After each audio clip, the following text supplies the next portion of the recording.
24/7।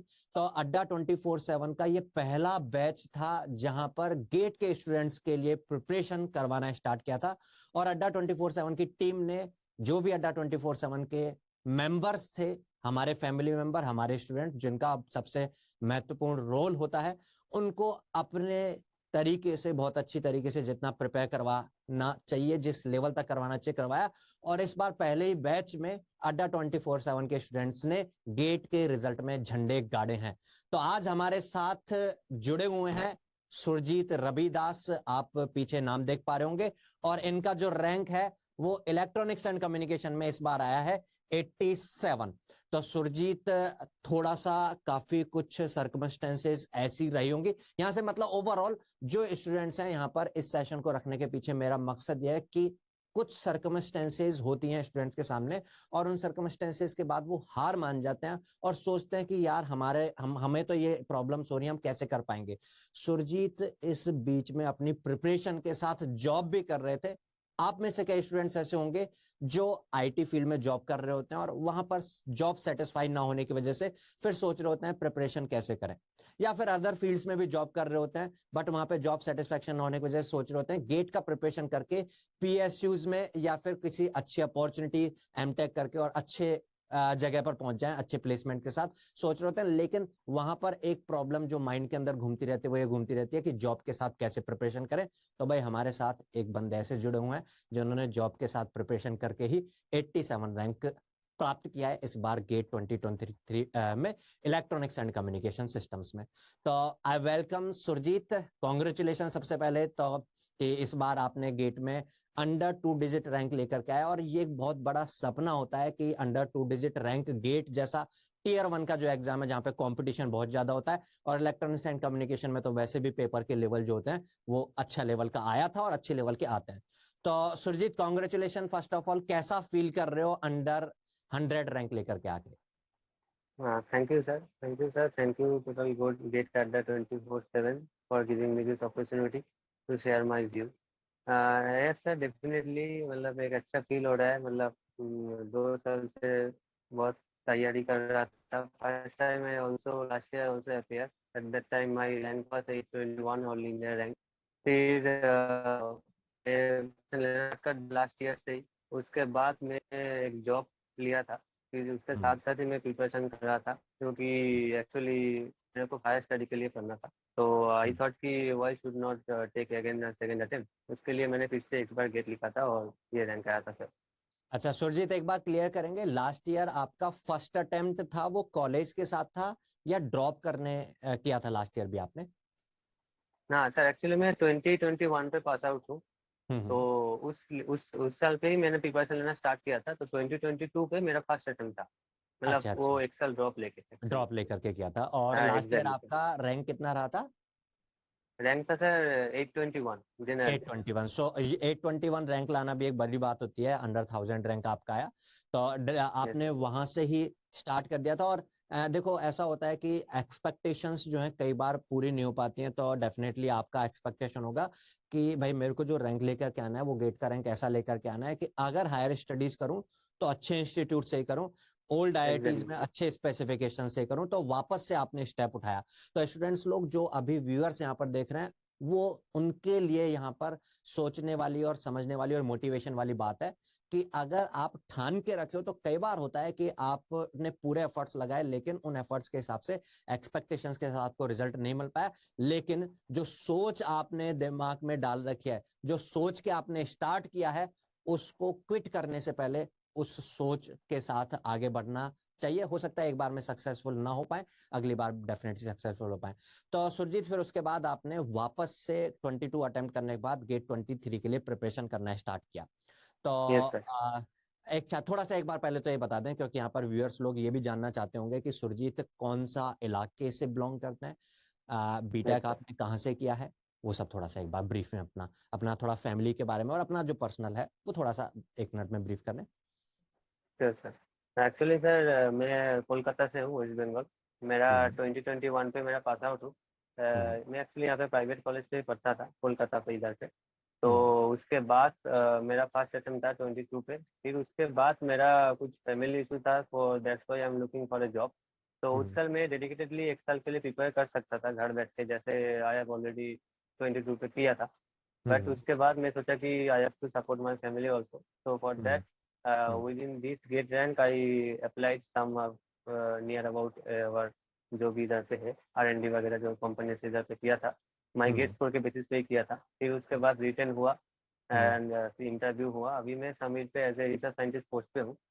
तो उसके साथ ही साथ मैं जितना टाइम देता था, एक्चुअली मैं ऑफिस पे जब मैं जाता था उस टाइम पे मेरा एक टाइम मैंने मैनेज किया था, उस टाइम पे पढ़ने का था।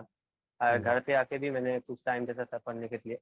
फिर उसके बाद जो भी इधर उधर का मेरे को कुछ सोर्स मिलता था थोड़ा फॉर प्रैक्टिस पर्पज के लिए, क्योंकि concept what ever the concept I already learn, is knowledge in my mind.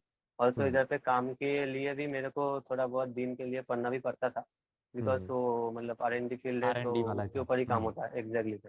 तो जैसे कि for example analog EDC network control हो गया, ये सब मेरा डेली मतलब चर्चा पे रहता ही था, क्योंकि काम उसके ऊपर होता था। तो ये भी एक हेल्पफुल पॉइंट था मेरा। और साथ ही साथ जो कोर सब्जेक्ट था उसके लिए मैंने ज़्यादा टाइम इन्वेस्ट किया था, जो भी क्वेश्चन वगैरह अच्छा कुछ क्वेश्चन प्रैक्टिस किया, जो लास्ट साल नहीं कर पाया था इस साल मैंने उसके ऊपर ज़्यादा फोकस किया। और फिर कुछ टेस्ट वगैरह भी दिया था इस साल, मतलब मॉक टेस्ट वगैरह इसका भी ज़्यादा दिया था, क्योंकि लास्ट ईयर प्रिपरेशन लेते टाइम मतलब सब्जेक्ट कंप्लीट करना थोड़ा एक चैलेंजिंग पार्ट था, उसके साथ टेस्ट देना थोड़ा मतलब वो डिफिकल्ट हो गया था। तो ये सब मैनेज करके ही करना पड़ता था सर, क्योंकि टाइम भी तो एक फैक्टर रहता है हम्म।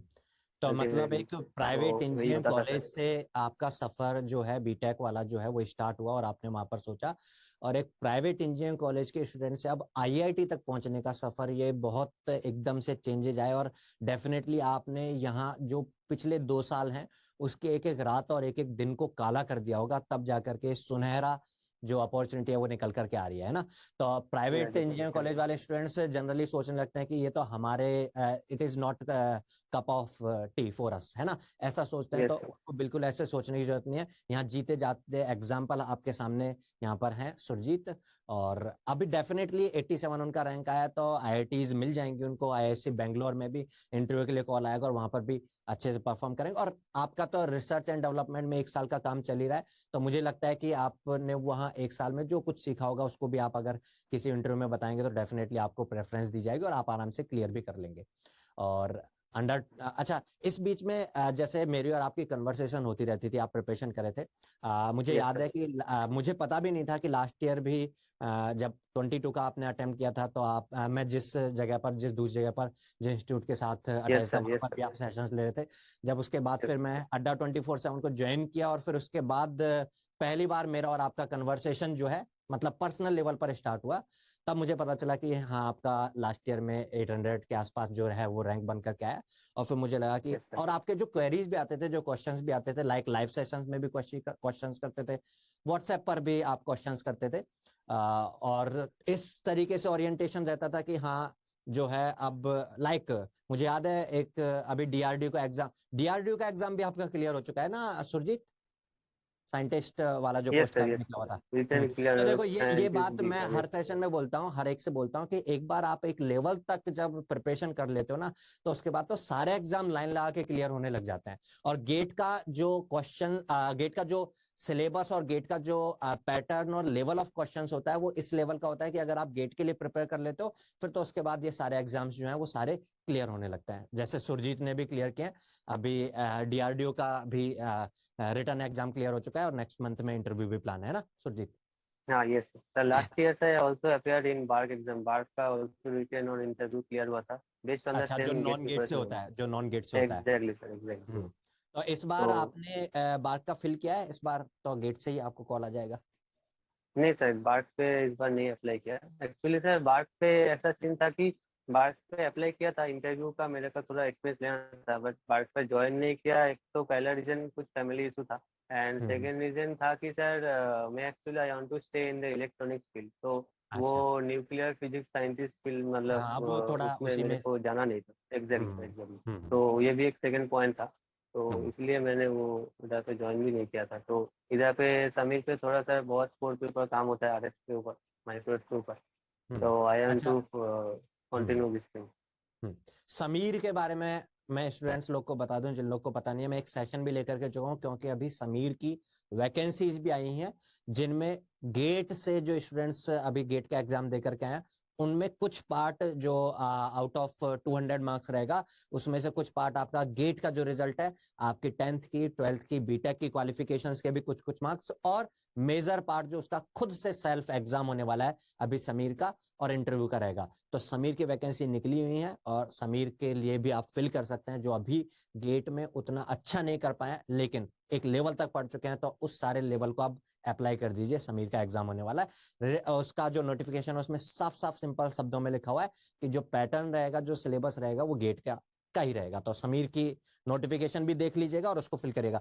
तो मैं थोड़ा सा एक बार यहाँ इस बीच में जैसा मैंने बताया, अक्टूबर के बाद हमारा पर्सनल जो है सुरजीत का और मेरा, और ये मेरा ही नहीं, सुरजीत आप अड्डा 24/7 की other faculties like Renu sir, Lawrence sir, संतन सर, उन सब यस लोगों से भी क्वेश्चंस और अपना जो है कन्वर्सेशंस और अपने डाउट्स, भाई स्टूडेंट्स को डाउट्स आते हैं तो पूछते रहते होंगे। तो मैं थोड़ा सा ग्लिम्स यहाँ पर व्यूअर्स के सामने रखता हूँ, इसलिए बताने के लिए, ये चीज मैं इसलिए बताने के लिए रख रहा हूँ कि ही इज द 87 रैंकर, और अभी किसी को ये बताने की जरूरत नहीं है, ये प्रूव करने की जरूरत नहीं है कि he is a topper. Under 100 rank लेके आना मतलब ही हैज ए लेवल, लेकिन फिर भी उनके मन में कोई हेजिटेशन नहीं रही थी। अभी स्टूडेंट्स लोग को क्या होता है, हेजिटेशन होता है कि टीचर से पूछने में, लाइव क्लास चल रही है तो ऐसा तो नहीं लगेगा कि मैंने गलत कर दिया, सही कर दिया। तो देखो सीखने की ललक जो रहती है वो कैसी रही। तो मैं कुछ ग्लिम्स यूट्यूब सेशंस में भी, सुरजीत आप आके अटेंड करते थे, जॉब होने के बाद भी, जॉब होने के बाद भी आप मैनेज करते थे। और मुझे याद आ रहा है ईएमएफटी का एंटेना का मैं free crash course YouTube channel पर लेकर के आता था, और दोपहर में क्लास होती थी उसकी, दोपहर में आपका जॉब होता होगा, वहां से आप किस तरह से लाइव में आकर के सेशन जो है अटेंड करने का मैनेज करते होंगे। और यहाँ पर कई स्टूडेंट्स होते हैं वो सोचते हैं कि हम तो नहीं मैनेज कर सकते हैं सेशंस को लाइव में देखना, रिकॉर्डेड में देख लेते हैं। तो देखो लाइव में आकर के अटेंड करना एक डिफरेंट अलग ही फीलिंग, और अलग तरीके से आप सीखते हो चीजों को और अपने जो भी डाउट्स होते हैं उनको क्लियर करते हो। तो एक बार मैं यहाँ पर बताता हूँ, लाइक देखो सुरजीत किसी एग्जाम को अटेम्प्ट करके आए थे आई थिंक, है ना, और उस एग्जाम में कुछ क्वेश्चंस थे, उन क्वेश्चंस को आप मुझसे पूछ रहे थे कि ये वाला क्वेश्चन में ये पीडब्ल्यूएम होगा कि नहीं होगा, ये सही है नहीं है। ये कौन सा एग्जाम था सुरजीत, अगर आपको याद आ रहा हो तो? ये था आई थिंक सर, ये था होपफुली वो आईएमडी का था सर। हाँ एसएससी आईएमडी का एग्जाम था, है ना, आईएमडी का था, एसएससी आईएमडी का एग्जाम था जिसमें चैनल कैपेसिटी थ्योरम और इस सब से रिलेटेड सुरजीत ने कम्युनिकेशन सिस्टम मुझसे पहले पढ़ा था, तो इसलिए कम्युनिकेशन सिस्टम से रिलेटेड क्वेरीज जो है मुझसे पूछ रहे थे। और रेनू सर से और लॉरेंस सर से, संतन सर से भी डिस्कस करते रहते हैं आप अपने डाउट, है ना। यस सर, उसके बाद ये मैथ्स का था कि ये जेड जो है एक सिग्नल है, एक्स और वाई दो रैंडम वेरिएबल से, तो जेड का पीडीएफ कैसा बनेगा, है ना, ऐसा कुछ क्वेश्चन था। तो उसके बाद मैंने बोला कि कल हम इस चीज को, टॉपिक को करने वाले हैं। सुरजीत ने पूछा सर क्लास कल कब कितने बजे होने वाली है, मैंने बोला वही मॉर्निंग 6 बजे। इनका इनका देखो रेस्पॉन्स कैसा था, रिकॉर्डेड देखना पड़ेगा, ये नहीं सोचा कि नहीं देखूंगा सर मैं सुबह 6 बजे नहीं मैनेज हो पा रहा है, तो सर मैं रिकॉर्डेड देखना पड़ेगा, मैं देखूंगा लेकिन, और आप आइडिया दे देना, मैं डेफिनेटली इस चीज को कवर अप कर लूंगा। तो ये एक सीखने की ललक होती है, ये एक मन के अंदर ही होता है कि कोई भी चीज छोड़नी नहीं है, ठीक है। हालांकि इस टॉपिक से रिलेटेड क्वेश्चन आएगा नहीं आएगा किसी को पता नहीं होता है, लेकिन कोई भी चीज छोड़नी नहीं होती है। और डेफिनेटली ये सब चीजें पता है कब आ पाती हैं, जब आप एक बार एक्सपीरियंस गेन कर लो। लाइक सुरजीत का लास्ट ईयर में एक्सपीरियंस गेन करा किया उन्होंने, 800 रैंक है, 800 rank is a good rank, लेकिन जो भी लैगिंग्स रह गई, इस बार उन्होंने ठान लिया कि इस बार कोई भी जो है लैग नहीं करनी है कोई भी चीज, ठीक है। उसके बाद अभी गेट का एग्जाम जो होकर के चुका, उसमें सुरजीत याद आ रहा होगा कि वेव की स्पीड से रिलेटेड वीपीवीजी का क्वेश्चन आया था, है ना। हाँ, तो एग्जाम का रिजल्ट आते ही पूछा कि सर इसका आंसर क्या होगा, तो मैंने बताया बी है, तो गलत भी हुआ, गलत हुआ, ऐसा नहीं कि मतलब हम ये नहीं कह सकते कि he is the brilliant most person, है ना। और छोटी सी गलतियां सबको होती है, शायद ये क्वेश्चन गलत नहीं होता तो और भी अच्छी रैंक आ रही होती। तो ये होता है कि रेस्पॉन्सिव रहना चाहिए हर चीज में, ठीक है। तो कोई बात नहीं, गलत हो गया, लेकिन अभी उनके पास सारी अपॉर्चुनिटी होंगी, एक भी ऐसा नहीं है कोई चीज नहीं मिल सकती है ना। अच्छा उसके बाद, अच्छा अब एक क्वेश्चन जो रहता है स्टूडेंट्स का, आपका अभी गेट स्कोर कार्ड है, हालांकि मैं गेट स्कोर कार्ड तो अभी यहाँ पर दिखाने के लिए लेकर के नहीं आया हूँ, तो उसमें मार्क्स, रैंक तो आपके 87 है, मार्क्स कितने आए हैं जो व्यूअर्स लोग हैं वो अगली साल वाले जो हैं वो देखना चाहेंगे कि 87 रैंक में कितना मार्क्स बन करके आता है सुरजीत? मार्क्स सर इस बार आया था 65.67। 65.67। तो ये चीज मैं इसलिए यस पूछ रहा सर। हूँ, जब आपने आंसर की चेक की तो उसके बाद आपका आपने बताया मेरा 61 मार्क्स बन रहा है, लेकिन ये 61 यस से सर। 65 इसलिए हो गया क्योंकि 2 क्वेश्चन इस बार मार्क्स 12 मिले थे, है ना? यस दो sir. Yes question sir. Marks 12 मिले थे तो वो एक्स्ट्रा एड अप हो गए। तो गेट का एग्जाम देने के बाद जो आंसर की होती है, उस आंसर की से आप ये देख सकते हैं कि आपका अप्रोक्स इतना मार्क्स बन रहा है। तो आपने पूछा भी था कि ये कितना है, तो फिर मैंने पूछा भी था कि आपका लास्ट टाइम पे कितना स्कोर था, तो मैंने कहा अच्छा है, यस उससे सर। इम्प्रूव्ड है और अच्छा आएगा इस बार। ठीक है। तो उसके बाद मैं सुरजीत जैसा भी बताए थे, सुरजीत समीर में वर्किंग है, तो अभी समीर का नोटिफिकेशन आया तो मुझे सुरजीत का हेल्प लेना था कि भाई समीर में किस तरह का क्या है। तो मैंने पूछा उनसे कि आप समीर में वर्किंग है। मैं इसलिए बताना चाह रहा हूँ कि समीर इज R&D, जैसा सुरजीत ने भी बताया। तो वहां पर, यस सर। और देखो सुरजीत, आपने बताया कि हाँ मैं हूँ वर्किंग और अ, हमारा सर कॉन्ट्रेक्चुअल है। तो सुरजीत का जो था गेट के बेसिस पे आपने लास्ट ईयर दिया था जैसे बताया ना इंटरव्यू, उसके यस बाद सर। कॉन्ट्रेक्चुअल था।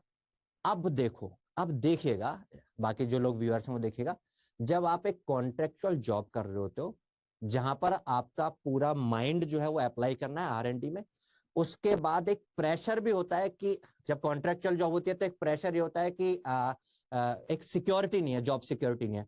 उस प्रेशर के साथ एग्जैक्टली। भी पढ़ाई करना ये इंपॉर्टेंट होता है, और पढ़ाई करने के बाद भी सक्सेसफुल होना ये इंपॉर्टेंट होता है। तो अब तो सुरजीत आप समीर में अप्लाई करोगे तो वो तो आपको परमानेंट रख लेंगे आराम से। गेट में रैंक भी है ना, और 1 साल का एक्सपीरियंस भी है, और डेफिनेटली आपकी प्रिपरेशन हो चुकी है। तो अब अगला जो समीर का खुद का नॉन गेट एग्जाम होने वाला है उसको भी आप फोड़ दोगे, तो फिल करने का प्लान है या अभी तो जो गेट का रैंक है उसी से PSU में जाने का प्लान है? हाँ, अभी तो सर फर्दर हायर स्टडी का ही प्लान सोच रहा हूँ इसके ऊपर। हम्म। तो एक बार समीर के लिए जो स्टूडेंट्स लोग अभी अपियर होने वाले हों उनको कुछ आप गाइड करोगे कि कैसा वहाँ एनवायरनमेंट जो है, वर्किंग जो है कैसी रहती है, क्या रहता है? इन्वायरमेंट इधर बहुत अच्छा है। यहाँ पे मेन जो अच्छी चीज़ है यहाँ की कि स्टूडेंट लोग डायरेक्टली साइंटिस्ट के साथ मतलब क्लोज डिस्कस कर सकते हैं वट एवर देयर डाउट्स। ऐसे नहीं कि जो मतलब काम हो रहा है उसके ऊपर ही यू शुड लर्न, बट हम्म। जो भी आपका डाउट्स है अगर रिस्पेक्ट साइंटिस्ट के साथ अगर डिस्कस करेंगे तो उसके ऊपर पूरा काम मतलब पूरा क्लियर रहता है। प्लस आपको सीखने को भी बहुत मिलता है कि नहीं हम्म। भाई, यहाँ आपको डिजाइनिंग पॉइंट ऑफ व्यू से सब कुछ इधर मिलता है। तो हम्म। ये एक सबसे बड़ा एडवांटेज है कि कोई एक स्टूडेंट बीटेक करके पास करके फिर डायरेक्टली एकदम पूरा हाई कोर्ट पे काम कर रहा है with hmm. Civic designing knowledge and all. तो ये सबसे बड़ा एक सीखने की प्लेटफॉर्म मतलब बेसिक शुरू करने के लिए एकदम बहुत अच्छा चीज़ है। फिर वट एवर देयर फ्यूचर देखें मतलब उसके ऊपर वो काम कर सकते हैं किस फील्ड पे उसका कैरियर बना करके। और जिसका इसमें माइक्रोवेव EMFT में और थोड़ा सा इस पार्ट में इंटरेस्ट है उसके लिए डेफिनेटली अच्छा होगा, और थोड़ा टेक्निकल पार्ट से टच में भी रहता है। चलिए तो नेक्स्ट ग्लिम्स की बात करता हूँ। सुरजीत आई थिंक थोड़ा सा नेटवर्क इश्यू के होने की वजह से डिस्कनेक्ट हो गए, अभी कनेक्ट हो रहे होंगे। तो नेक्स्ट मैं अपने यूट्यूब सेशंस जो चलते हैं आपके इस यूट्यूब चैनल पर, Paris YouTube channel that is get अड्डा 24/7 पर, मैं यहाँ पर एंटेना का फ्री क्रैश कोर्स लिया था। तो सुरजीत जैसा भी मैं बता रहा था, दोपहर में क्लास होती थी, लेकिन जॉब के बाद भी क्लास जो है उसको अटेंड करते थे और रेस्पॉन्सिव रहते थे। क्वेश्चन जो भी है उन क्वेश्चंस के आंसर्स में रेस्पॉन्सिव रहते थे। ऐसा नहीं कि हाँ अटेंड करके, बहुत सारे स्टूडेंट्स हैं जो लाइव में आकर के अटेंड करके देखते हुए रहते हैं और फिर वो हेजिटेशन में रहते हैं कि कहीं मैं गलत बता दूंगा तो अजीब सा तो नहीं हो जाएगा, थोड़ा सा शाई फील करते हैं। वो नहीं होना चाहिए, है ना? ऐसा नहीं है कि ये सारे आंसर्स सही होंगे, कुछ इक्का दुक्का गलत भी हुए होंगे। जैसे मैं एक गलत था, मेरे को पता है ये वाला क्वेश्चन गलत था, ये वाला क्वेश्चन नहीं था, कुछ और क्वेश्चन का था आंसर, ठीक है, उसमें DB से रिलेटेड था, तो मैंने बताया तो ही वॉज अप्रिशिएटिंग कि हाँ इससे अब मेरे को समझ में आया, ग्रेट सर, लाइक दैट। तो आप सब लोग को भी इसी तरह से रेस्पॉन्सिव होना चाहिए। तो आई थिंक थोड़ा सा नेटवर्क इश्यू होने की वजह से सुरजीत डिस्कनेक्ट हो गया। मैं एक बार वापस से देखता हूँ स्टेटस क्या है। सो गाइज आपने देखा होगा कि सुरजीत जो है अपने जॉब के साथ साथ भी, और एक बार गेट का एग्जाम अटेम्प्ट करने के बाद भी उन्होंने सोचा हुआ था कि बहुत बेटर अपॉर्चुनिटीज के साथ आगे बढ़ना है, तो उन्होंने बढ़ना नहीं रोका। तो ये यहाँ पर सीखने वाली बात है, मोटिवेशन वाली बात है। आप लोग भी जो भी गेट 24 में अपियर होने वाले हो, और जो कॉलेज के स्टूडेंट्स हैं जो अभी थर्ड ईयर के साथ अटेम्प्ट कर रहे हो सकता है थर्ड ईयर के साथ जब आप अटेम्प्ट करेंगे तो उसमें इतना अच्छा स्कोर ना आए, आपका रैंक हो सकता है 1000 के भी ऊपर आए, लेकिन अगर सोच दिमाग में डाल के रखोगे और उस सोच पर चलोगे तो उन एक्सपीरियंसेस को गेन करने के बाद जहां पर आपको फील हुआ कि फेलियर हुए, तो उन एक्सपीरियंसेस में के अकॉर्डिंग और इंप्रूवमेंट करोगे तो डेफिनेटली आप भी इसी तरीके से सुरजीत की तरह एक रैंकर बन के आएंगे और आगे हमारे साथ कभी जुड़ रहे होंगे। तो सुरजीत अच्छा, मैं एक चीज बता देता हूँ सुरजीत, अभी थोड़ा सा जो है रूरल एरिया में, तो थोड़ा सा नेटवर्क इश्यू रहा होगा बीच में सेशन के बीच में, कि उनकी तरफ से जो चीजें हैं वो नेटवर्क इश्यू की वजह से उतना क्लियर वॉइस वगैरह नहीं आ पाए, है ना। तो यस हालांकि सर। उनकी जॉब लोकेशन जो है वो कोलकाता कोलकाता में ही है ना, समीर सेंटर जो है आपका। Yes sir, Kolkata main city. हाँ, तो समीर में अभी आप जॉब कर रहे हैं ना। तो सुरजीत, यस सर। यहाँ पर जो आपके जूनियर्स हैं उनको मोटिवेट करने के लिए और अपना टाइम निकालने के लिए, स्पेशली क्योंकि मंडे टू फ्राइडे आप वहाँ बिजी होते हैं, फिर उसके बाद सैटरडे संडे घर पर आते हो, तो फैमिली के साथ भी घुलना मिलना होता है, मिलना होता है। तो सबसे टाइम निकाला उसके लिए सबसे पहले थैंक यू, मेरी तरफ से नहीं, उन सब स्टूडेंट्स की तरफ से जो अब इस सेशन को देख रहे होंगे। तो स्टूडेंट्स लोग एक बार सुरजीत के लिए लाइक करिएगा, है ना, इस सेशन को शेयर करिएगा अपने उन सभी साथियों के साथ जो सब लोग प्रिपरेशन करना स्टार्ट कर रहे हो। तो एट द एंड सुरजीत, आप अपनी तरफ से कोई मोटिवेशन जो आपके जूनियर्स हैं उनको देना चाहें अपनी इस पूरी प्रिपरेशन जर्नी से, जो आपने कुछ सीखा उसको अगर बताना चाहें। Yes sir, sure. तो सर जो लोग प्रिपेयर कर रहे हैं उन लोगों के लिए सर मैं यही बोलना चाहता हूँ कि irrespective for any any competitive exam like get हो गया, बार्क हो गया, इसरो हो गया, इन सबको छोड़ के मतलब मेरे हिसाब से सारे इंजीनियर्स लोग को एक साल अच्छे से अपने लिए प्रिपरेशन लेना चाहिए for betterment of their knowledge, that's it. Because एक बार अब खुद का अगर नॉलेज अच्छे से क्लियर हो गया तो they can easily crack any kind of competitive exam if they know everything in good way. तो मेरे हिसाब से यही होना चाहिए कि सब कुछ छोड़ के एक बार अच्छे से प्रिपेयर होना चाहिए, क्योंकि ऐसे ही होता है 4 साल में हम लोग उतना अच्छे से सब्जेक्ट को भी पढ़ने का टाइम नहीं मिलता है। तो हम्म। गेट के बाद गेट के प्रिपरेशन लेते थे हम लोग बहुत कुछ चीज सीखते हैं। तो मेरे हिसाब से एक ही साथ अगर सब कुछ प्रिपेयर करना जाए ताकि multiple time you have to attempt, तो मेरे हिसाब से यही है कि अच्छे से प्रिपेयर करना चाहते हैं। और जो लोग जॉब के साथ करते हैं वो लोग ऐसे भी नहीं है कि मतलब कोई मतलब बहुत कुछ एक्टिव हो गया, ऐसा कुछ नहीं होता है। अगर खुद का टाइम मैनेजमेंट अच्छा रहता है, 3 घंटा 4 घंटा अगर प्लानिंग के साथ किया जाए, तो आई थिंक ये मतलब उतना भी कुछ मतलब वो बात नहीं है कि नहीं हो पाएगा। But yes, you have to manage and you have to be serious. And like आपकी जैसे कि गेट अड्डा टीम हो गया, इसमें से रवि सर को, आपको रेणु सर हो गया, अमिन सर हो गया, इन सर लॉरेंस सर हो गया, इन सब सर के साथ हम लोग में डायरेक्टली पर्सनली डाउट क्लियर करता था, जो भी मेरा डाउट होता था। तो because they are very means experience person, so they means know कि how to deal person with very good guidance. तो इसलिए उन लोग के साथ मैं जो भी डाउट होता था मैं डिस्कस करता था। So I also suggest them कि whatever your doubts and all, you can freely ask them. They will definitely help you with the total gate and that. Thank you very much Surjit for appreciations. तो मैं अब at the end congratulate तो मैंने कर लिया, अब आपकी आगे की जर्नी के लिए, क्योंकि अब ये गेट का रैंक आ गया, इस गेट की रैंक के बेसिस पर आपको पीएसयूज में अप्लाई करना है, या अगर हायर स्टडीज के लिए एमटेक के लिए जाना है तो वहां पर जो इंटरव्यूज देना है। I wish you all the best ही आप आने वाले हर एक इंटरव्यू, हर एक एग्जाम को ऐसे ही क्लियर करते चलें और झंडे गाड़ते चलें। Thank you ठीक so है, much. चलिए तो इस सेशन को अभी यहीं पर एंड करते हैं। स्टूडेंट्स, आपके मन में अगर कोई डाउट, कोई क्वेरी हो तो कमेंट सेक्शन में आप पूछ सकते हैं। मैं भी पर्सनली और सुरजीत हैं, उनको भी अगर टाइम मिलेगा तो आपके किसी भी क्वेरी का यहाँ पर कमेंट सेक्शन में रिप्लाई करने का ट्राई करेंगे।